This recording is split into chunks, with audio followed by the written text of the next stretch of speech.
Welcome back, boys and girls, to another Warframe video. Mello, you wonderful lazy fish. Give me a good video. Oh boy, do I have a topic for you guys today.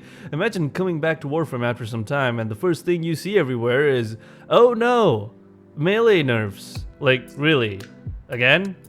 Nice. But yeah, this video is going to be mostly a simple opinion piece on why you shouldn't really care too much about the incoming melee/gun changes, or rebalance, or nerfs, however you want to look at it. A couple of disclaimers before we move on. Check the date of the video before you comment. I'm fully aware that we're still more than a few days away from the Sisters of Parvos update, but it doesn't really matter a whole lot because I'm going to try my best to avoid speculating on things. I am not a DE apologist, just trying to take a neutral ground approach in this video. And finally, timestamps are in the description. In the 3 or 4 years of having played Warframe fairly actively, I've seen and gone through probably a handful of game-wide nerfs, /buffs and reworks, etc. I think DE is careful to word it as melee and gun rebalancing this time around, but they're also telling you to expect nerfs. What DE says and what eventually gets implemented into the game often differ, sometimes by a lot, but it's easy to see how experienced players are gonna expect the worst. Here's why I think you shouldn't be too worried even if you just built a nice melee setup after days of grinding. Apart from it being totally out of your control, and trust me, stressing out over something you absolutely can't influence is not healthy. You have to accept change as a necessary part of Warframe. Preferably that change is for the better and not worse, like the UI changes. It's already happened so many times now that I've come to see all these nerfs and buffs as something that adds a dynamic element to Warframe.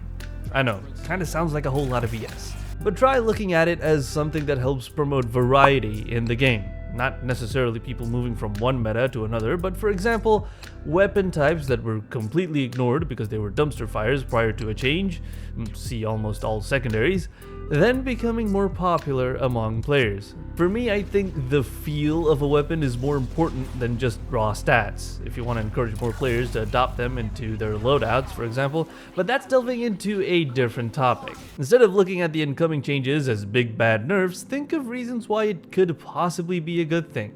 I, for one, have been thinking of using the Archetytron again, for the simple reason that I just love the way it looks. I think they changed the stance moveset since the last time I used it, but who knows, it could be more viable in higher level content after the Sisters of Parvos update. Probably not, but then I can hope for one of the guns like the Dara Vandal to finally become decent.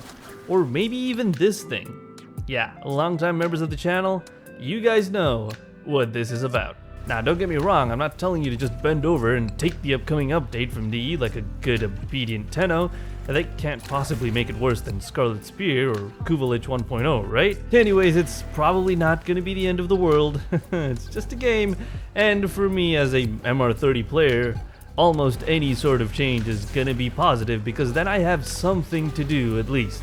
Really, this is a suffering from success moment that I'm having to go through. For now, just enjoy the game, perhaps hold off on building some weapons and save up some resources. For those of you who are into the Riven side of things, maybe a good time to sell the more expensive ones. Never get into that side of Warframe. You either die trading Rivens or live long enough to see your Rubica Riven turn worthless. If they're not already worthless, that is. I don't know, I haven't checked.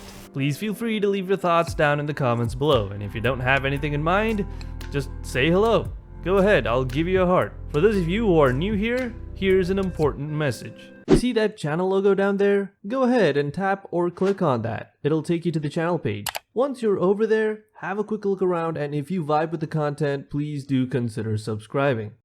If you do actually subscribe, thank you. Also, you might want to hit the bell icon too, because otherwise YouTube gets to decide what videos to stuff into your feed, because YouTube thinks it's smarter than you. Don't let that bot win. There's also a private Discord server you can join through Patreon from just $1. That's like what a can of soup costs. And I need many cans of soup every month. Not addicted or anything, I swear. Please, help me. You should watch these. They are great.